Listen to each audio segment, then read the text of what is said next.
Today everyone, today we are going to talk about the dependent versus independent event. So before we proceed to our topic, I'm going to introduce first what is dependent event. The dependent is event A is affected by event B. Another one is the result of one event affects the result of other event. And the last is without replacement. Isa pa para malaman natin kung yung event is dependent, makikita natin sa mga question or sa mga given problems is meron siyang without replacement. Ayan. So ngayon, let's now proceed sa independent event.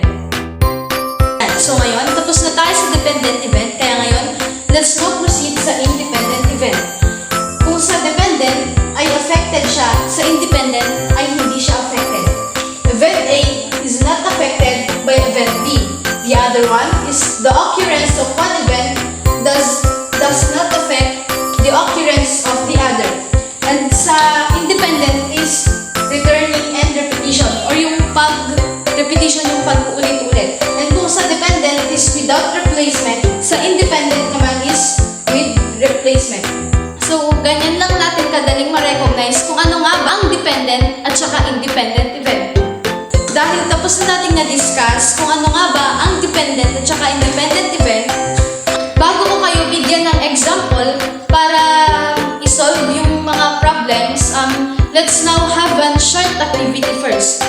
Since alam niyo na kung paano i-recognize ang dependent at saka independent event, bibigyan ko kayo ng mga example or ng mga maikling words para sagutin nyo yun. So, ayan.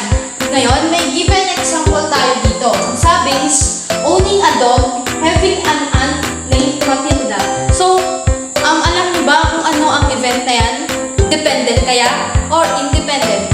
And then, ang number 2 naman natin is, taking a cab home and finding your favorite movie on cable. So, ano kaya ang sagot niyan? Dependent or independent? Mag-proceed naman tayo sa number 3. Sabi dito, health outcomes could be impacted by dosage changes of a medication. Ano kaya ang sagot niyan? Dependent or independent? And the next is, ang sabi dito ay having black hair and working at Robinson's Mall. Ano kaya ang sagot niyan? Dependent or independent? And the last is not paying your power bill on time and having your power cut off. Ayan. Yung event A kaya natin is may connect sa event B. Ano kaya ang sagot niyan? Dependent or independent? I hope nasagot nyo ng tama ang lahat ng example natin. So ngayon, I will be discussing on how to solve dependent and independent event. At laging tandaan na ang dependent is yung event A ay connected siya sa event B or may connect siya. Laging tandaan na ang independent ay ang event A na apektuhan ng event B. So, ganun lang natin kadaling ma-recognize kung ano nga ba ang dependent at saka independent event natin. I will be discussing dependent and then independent event. Unahin natin ang dependent event. So, ang dependent event natin is ito yung event A niya is affected by event B. So, ang example natin is, it says here that 5 red and 2 blue marbles in the jar. Ibig sabihin, sa isang jar, meron daw nakalagay na 5 na red and then 2 blue marbles. So, since this is dependent, the probability we are going to use is without replacement. Ayan. So, that's it. Ang kailangan nating makuha is ano daw, ang probability na makakuha ka ng red and then makakuha ka ulit ng pangalawang red sa susunod na pagkuha mo ng marble sa jar. So, the probability when you pick first red marble will be 5 out of 7. Kasi puno pa yung jar or kompleto pa yung marble. Tapos sa without replacement, kahit anong makuha mo doon, ang sample space mo lang na nasa jar, sa second pick mo will be 6. And the probability will become 4 out of 6. Ayan. 4 out of 6 because the possibility na makakuha ka ng word in the process, nag-iiba yung event A sa event B o yung possibility sa event A sa event B. Therefore, dependent event yung probability nyo. Since tapos na tayo sa dependent event, let's now move on sa independent event. So, ang example natin is tossing a coin. Nagtotoss daw ng coin. So, when tossing a coin, and the probability is when you toss a coin twice, the outcome of getting head or tail is the same on the first and second toss. Kaya siya naging independent event kasi when you toss a coin, the probability will still be head or tails. At sa pangalawang toss ay ganun pa rin.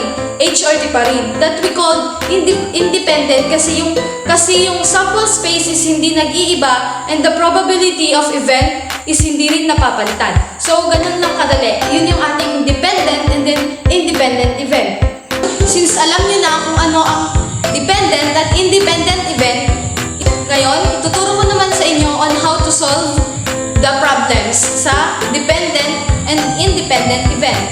So, since tapos nang na-discuss sa inyo kung ano nga ba ang dependent at saka independent event, ngayon, let's now move on sa pag-solve. Or, tuturuan ko naman kayo kung paano i-solve ang dependent and then independent event. So, the given example is, it says here that a bag of marbles consists of 2 black marbles, 4 white marbles, and 2 striped marbles. So, what is the probability of pulling a white marbles 2 times in a row? So, ang sabi sa example natin is, yung bag daw ay may laman na 2 black marbles, 4 white marbles, and 4 striped marbles. So, ang sabi niya, and then what is the probability of pulling a white marbles 2 times in a row? So, ano daw ang probability na makakuha ka ng white marbles 2 times in a row? Ito is when you keep the first marble or kapag kinuha mo daw or kinip mo or tinago yung isang marble. So, ang ilalagay natin is, di ba sabi kasi white marbles. So, ilan daw ang white marbles natin? Di ba? 4. And then, the sample space will be 10 kasi 2 plus 4 plus 4 is equal to 10 times 3 over 9. Naging 3 over 9 siya kasi kinip natin yung isang marble. Wala na. So, nabawasan yung 4 kaya naging 3. Nabawasan yung 10 kaya naging 9. Itong 4 is ika-cancel natin siya. Ang gagawin natin siyang 2 kasi 2, 4. And then, itong 10, ika-cancel din natin siya. Since i-cancel natin siya, gagawin natin siyang 5 kasi 2, 4, 6, 8, 10. So, 5. Ayan. So, ngayon, ito, ika-cancel din natin itong 3. So, since i-cancel natin siya, gagawin natin siyang 1. Kasi, isa lang siya, 3. And then, itong 9, ika-cancel din natin siya at gagawin natin siyang 3 kasi 3, 6, 9. Ayan. So, since multiply na natin, so, 2 times 1 is equal to 2. And then, 5 times 3 is equal to 15. Ayan. So, since pwede pa ba natin siyang i-simplify? So, kapag hindi na natin siya pwedeng i-simplify, ito na yung final answer. Tapos na tayo sa dependent ngayon, mag-move naman na tayo sa independent. So, since ang sabi dito is when we put first marble back in, kapag binalik daw natin siya. Di ba sa dependent kanina, when you keep. So, dito, when we put. Kaya ito ay independent. So, since sabi niya, what is the probability of pulling a white marbles 2 times in a row? So, ang ilalagay natin dito is 4 kasi 4 yung white natin. And then, the sample space will be 10 times, multiply times 4 and 10. Kung nagtataka kayo kung bakit magkapareha sila, tapos sa dependent kanina is magkaiba sila. Yung kanina is naging 3 ito, tapos naging 10 ito. Kasi ang sabi niya, when we put, kapag binalik mo na. So, hindi siya nabawasan, kaya, ayan, parehas lang sila. Ang natin yung ginawa din natin kanina. I-cancel natin ito, and then ito. Ito magiging 2, and then ito is magiging 5. So, parehas lang sila. 2, and then 5 is equal to, since tapos na, 2 times 2 is equal to 4, and then 5 times 5 is equal to 25. Kapag hindi na natin siya pwedeng i-simplify, ito na yung tamang sagot. Natin kadaling i-solve ang dependent and independent event. So, itong ginawa ko is shortcut to. Meron pa siyang mas mahabang process, pero ito yung tinuro ko sa inyo para mas madalian kayo. Bigay ulit ako ng isang example. So, kanina white, ngayon black naman. So, ang sabi dito, what is the probability of times in a row. Parehas lang yung kanina at saka ngayon, pero pinalitan lang natin yung event. Kanina white, ngayon black. So, ang black natin is 2. And then the sample space is 10 times 1 and then 1 over by 9. Ayan. Kaya siya naging 1 kasi sabi, di ba kanina when you keep, kaya naging 1 tsaka 9. Kasi ang event nito is dependent. Kaya yung kanyang denominator is magkaiba. Ito, i-cancel ulit natin siya. Magiging 1. And then this is magiging 5. So, since pwede na, i-multiply na natin. So, 1 times 1 is equal to 1. And 5 times 9 is equal to 45. Since hindi na natin siya pwedeng i-multiply, ito na yung tamang sagot. Dependent event naman tayo. So, since ang block natin is 2, ang ilalagay natin dito is 2. And then, the sample space will be 10 times 2 over by 10. Ayan. Gawin lang natin yung ginawa natin process kanina. Cancel. Cancel. Ito magiging 1 and then 5. Cancel. Cancel. 1 and then 5. So, since pwede na, i-multiply natin siya.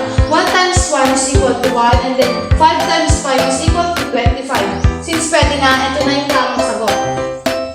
Bibigay pa ako ng isang example para maintindihan nyo talaga ng mabuti. So, kanina is white, tapos ang sumunod is black. Ngayon naman, black and white. So, since ang black natin is 2, ang ilalagay natin is 2 over by 10 times ang white natin is 4 over by 9. Kasi hindi magkaparehas yung denominator kasi dependent siya. Gawin lang natin yung ginawa natin kanina, which is i-cancel natin ito, magiging 1, and then ito, i-cancel natin, magiging 5. Kasi 2, 4, 6, 8, 10, 5.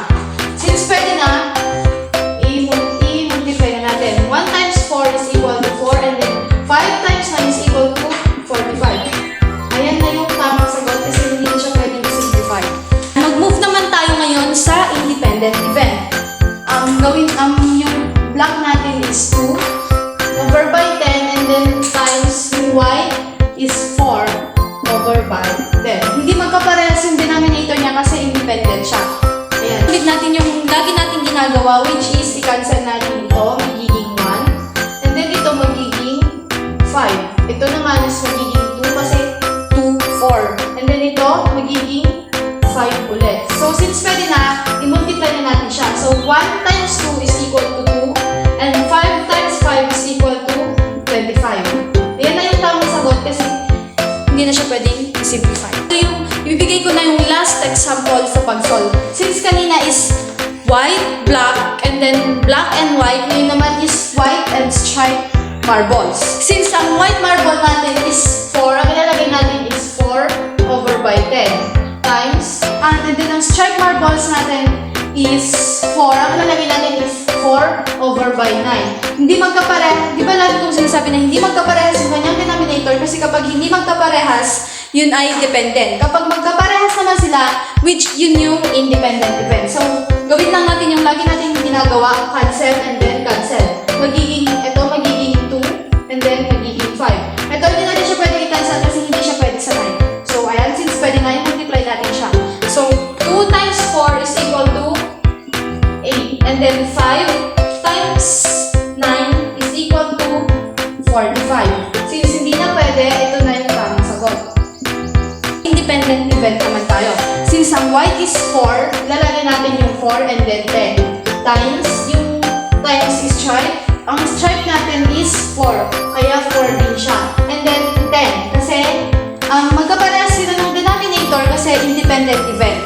Ayan, gawin lang natin yung lagi natin ginagawa, which is mag-cancel. Cancel.